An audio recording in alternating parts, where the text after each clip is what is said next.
at 7.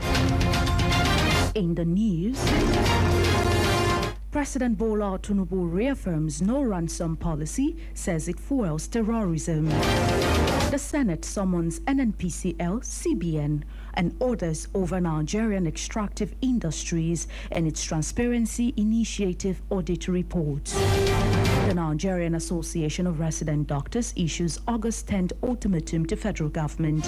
And on the foreign scene, U.S. President Donald Trump threatens to pull Attorney General nomination as standoff with Congress escalation. In sport, NFF reschedules elective Congress for September 27, 2026. Details coming up shortly.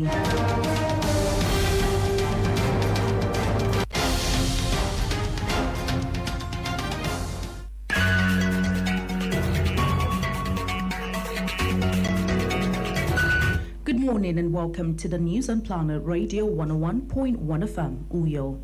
I am Rita Inung. First in the news this morning is that President Bola Tinubu has reiterated that his administration will not negotiate with criminals or pay ransoms to secure the release of kidnapped victims, stating that doing so would encourage terrorism and banditry. Tinubu made the declaration while receiving traditional rulers from Oyo State, led by the Olubadan of Ibadan land, at the presidential villa in Abuja. Tinubu disclosed that the abductors had demanded not only ransom but also the release of detained members of their criminal gang, a request the federal government rejected. Speaking on the recent rescue of pupils and teachers abducted in Orire local government area of Oyo State, Tinubu congratulated the state's successful operation and commended the armed forces for their role. Tinubu also reaffirmed his support for the establishment of state police, noting that adequate safeguards will be put in place to prevent abuse by giving traditional rulers a greater role in grassroots security. And from the Red Chambers, the Senate has commenced a comprehensive investigation into Nigeria's oil and gas sector, summoning the Nigerian National Petroleum Company Limited, NNPCL, the Central Bank of Nigeria, CBN, major international and indigenous oil companies and key government agencies to explain issues arising from the Nigerian Extractive Industries Transparency Initiative, NITI Oil and Gas Industry Audit Reports for 2021, 2022 and 2023. The Senate Public Accounts Committee, chaired by Ibrahim Dankwambo, said the exercise aims to scrutinize revenues. In a statement, Dankwambo explained that the NAITI audit reports submitted to the National Assembly in line with the NAITI Act contains extensive information on the operations of stakeholders in the oil and gas sector, including revenues, payment, remittances, and other financial obligations. According to him, the committee will assess the level of compliance by ministries, departments, and agencies, government-owned enterprises, regulatory bodies, and oil and gas operators with the Constitution, the NITI Act and the Fiscal Responsibility Act, financial regulations, and other applicable laws governing the extractive industry. The committee, he added, will also examine issues highlighted in the audit reports with a view to booking revenue leakages, improving revenue assurance, and promoting greater transparency and accountability in the management of the nation's petroleum resources. And now to the Green Chambers. The Deputy Speaker of the House of Representatives, Benjamin Kalu, has warned that the proposed state police bill must never be used as an instrument of public intimidation. Kalu insisted that any decentralized policing system must be built on accountability, professionalism, and service to the people. He gave the warning while addressing participants at the 2026 Southeast Regional Security Summit themed Collaborative Approaches to Strengthening Security and Regional Stability. The Deputy Speaker, who also chairs the House Committee on the Review of the 1999 Constitution, said worsening security challenges require collaborative action by government, security agencies, communities, and other stakeholders.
Apologies for the break in transmission, and now we take you through the rest of the news stories.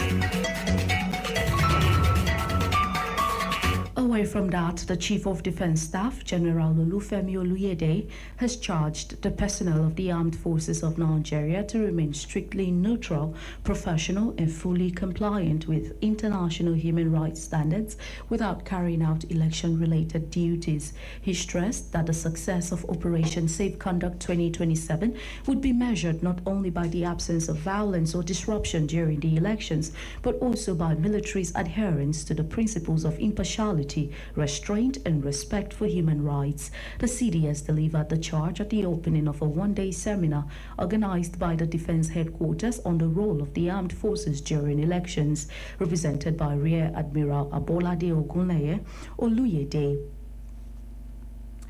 Oluyede described previous elections that had tested the armed forces' operational readiness, interagency coordination. However, he noted that the military's professionalism and unwavering commitment had consistently safeguarded Nigeria's democratic progress and national integrity.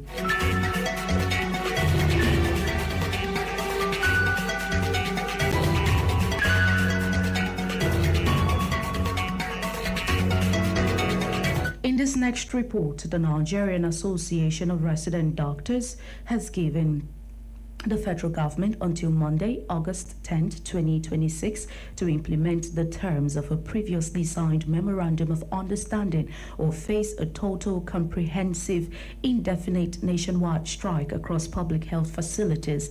The ultimatum was issued in a communique jointly issued by the association's week-long National Executive Council. During the briefing, delegates expressed concern over what they described as the worsening state of Nigeria's healthcare system. Topping the list of grievances were alleged persistent cases of assault, harassment, and violent attacks on doctors while discharging their duties, alongside poor remuneration, non-payment of outstanding salaries, and promotion arrears, deteriorating working conditions, amongst others. NARD outlined a 13-point demand for the government, warning that failure to substantially address these issues before the August 10 deadline would trigger a full-scale industrial action. The association further noted that while it has repeatedly extended previous ultimatums, it will no longer tolerate delays in addressing the welfare and safety of its members.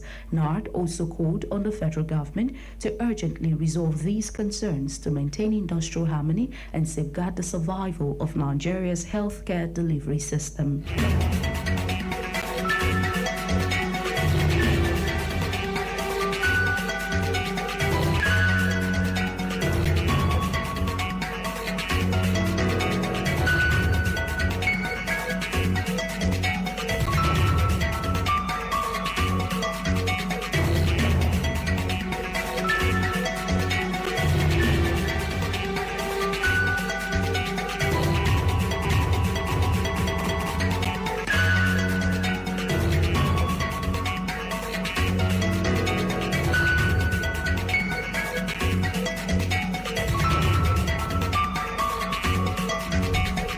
Back here, as Nigerians join the rest of the world to mark the International Day of Friendship with the theme Embracing Diversity and Fostering Unity, residents of Uyo, the Akwa Ibom state capital, have called for a renewed emphasis on genuine human connection, stressing the importance of friendship in promoting unity, emotional well-being, and social support within communities. Speaking with our correspondent Favor Abia on this year's commemoration, the residents described friendship as one of the most valuable relationships in life, particularly in helping individuals navigate social and academic challenges. They noted that true friends provide emotional support, encouragement, and a sense of belonging, especially during difficult periods. According to them, having reliable friends contributes significantly to mental health and overall well-being.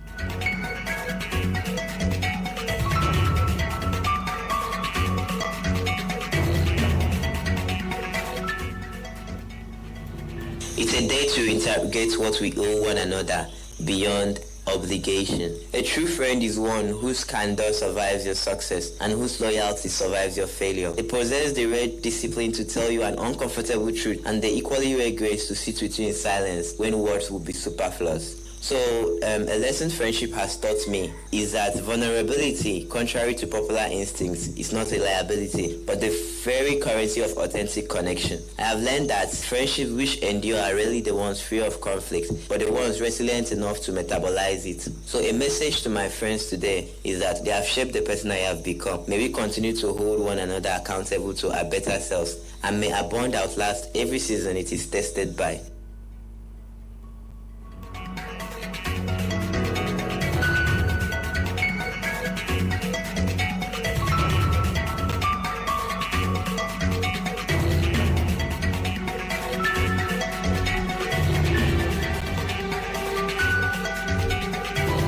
Meanwhile, on sustaining friendships over the years, the respondent said regular communication, mutual respect, and forgiveness is key, adding that lasting relationships require intentional effort despite distance or busy schedules.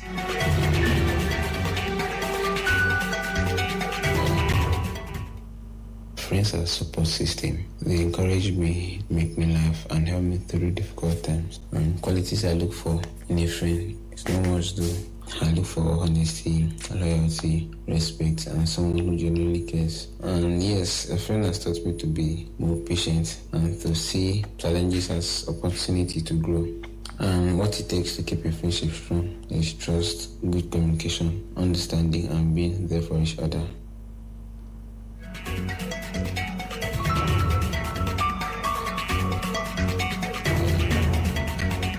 International Day of Friendship is observed annually on July 30 as designated by the United Nations to promote friendship between peoples, countries, and cultures as a means of fostering peace and building bridges across communities.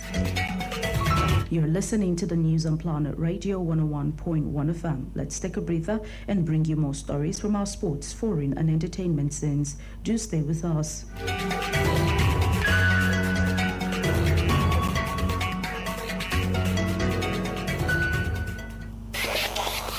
It's rising like the sun and shining forth, sustaining life like never before. It will never set. Planet Radio Station 101.1 Uyo, Nigeria. Don't touch the dial.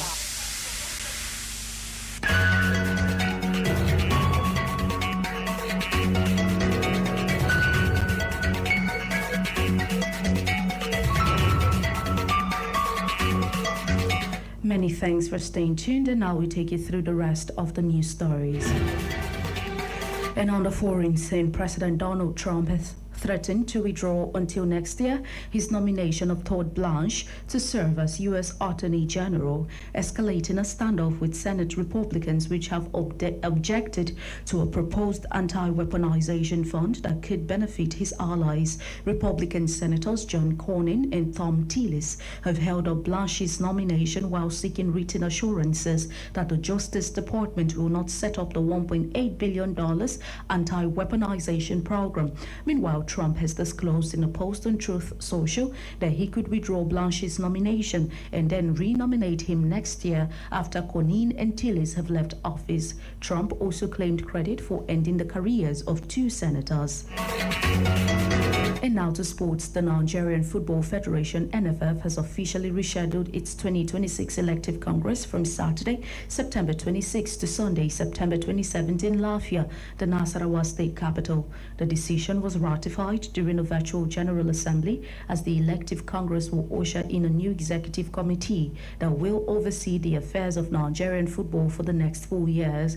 NFF President Ibrahim Gusau explained that the date adjustment became necessary following the confirmation of the Super Eagles opening fixture in the 2027 African Cup of Nations qualifiers against Madagascar. According to Gusau, discussions with the Confederation of African Football (CAF) confirmed that the Group L encounter will take place on Friday, September 25, 2026. He noted that several candidates contesting in the election are expected to be involved with the national team during the match, making it impossible for them to travel to Lafia in time for the Congress the following morning. On the entertainment news, the male housemates in the ongoing Big Brother Naija Season 11 have emerged victorious in their first task wager of the season after defeating their female counterparts in the debate competition. The task centered on the age-old nature versus nurture debate, with both teams presenting opposing arguments. It's been the news on Planet Radio 101.1 FM, Uyo. Let's take a breather and bring you more stories from our sports, foreign, and entertainment scenes. Do stay with us. President Bola Tinubu has reiterated that his administration will not negotiate with criminals or pay ransom to secure the release of kidnapped victims, stating that doing so would encourage terrorism and banditry. The Senate has commenced a comprehensive investigation into Nigeria's oil and gas sector, summoning the Nigerian National Petroleum Company Limited (NNPCL), the Central Bank of Nigeria (CBN), major international and indigenous oil companies, and key government agencies to key issues arising from the Nigerian Extractive Industries Transparency Initiative and their audit reports for 2021, 2022, and 2023. The Nigerian Association of Resident Doctors (NARD) has given the federal government until Monday, August 10, 2026, to implement the terms of a previously signed MOU or face a total, comprehensive, and indefinite nationwide strike across public health facilities to implement the terms of a previously signed MOU. The Nigerian Football Federation (NFF) has officially rescheduled its 2026 elected Congress from Saturday, September 26 to Sunday, September 27 in Lafayette, the Nasarawa State capital, for comments and coverage of news events. You are to call on the 0701 896 8395. Visit our website at planet101fm.ng and follow us on X known as Twitter at planet_101fm. Also, like our Facebook page at Planet Radio 101.1 FM, Uyo. The news was edited by Jane Uwa. As we end the news, remember that awareness is the first step towards positive change. Stay informed, stay engaged, and stay safe. I am Rita Inum. Good morning.